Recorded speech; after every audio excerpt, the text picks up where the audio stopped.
कळव्यातील विटावा गावात राहणारी सुष्मिता सुनील देशमुख हिने 19 फेब्रुवारी रोजी पंजाबात पार पडलेल्या ओपन क्लासिक पॉवरलिफ्टिंग चॅम्पियनशिप 2025 स्पर्धेत 136 किलो स्क्वॉट स्वतःच्या नावावर नोंदवत राष्ट्रीय विक्रमासह 3 सुवर्ण, 1 कांस्य पदाची कमाई केली।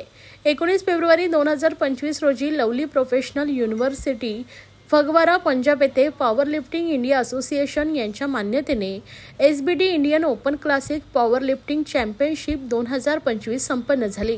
या उल्लेख महाराष्ट्राची खेळाडू सुष्मिता सुनील देशमुख हिने उत्तम कामगिरी केली।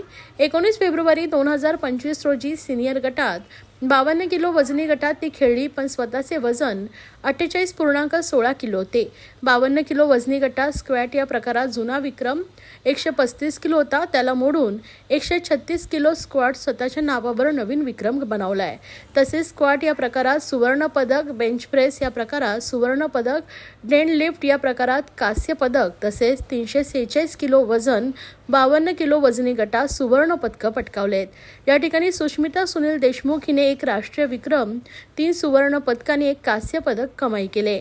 याआधी सोलापूर येथे झालेल्या सिनियर महाराष्ट्र राज्य पॉवरलिफ्टिंग चॅम्पियनशिपमध्ये महाराष्ट्राची सर्वोत्तम महिला खेळाडू 2025 तसेच सुवर्ण पदक पटकावले होते।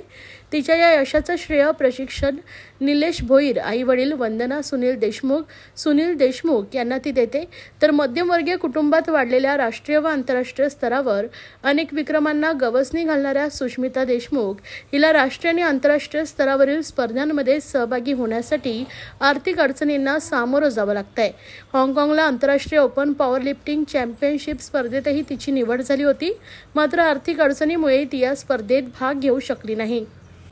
सुष्मिता देशमुख सारख्या राष्ट्रीय आंतरराष्ट्रीय स्तरावर महाराष्ट्रासह देशाचं नाव उज्ज्वल करणाऱ्या या खेळाडूंना आर्थिक पाठबळ मिळणं आवश्यक आहे।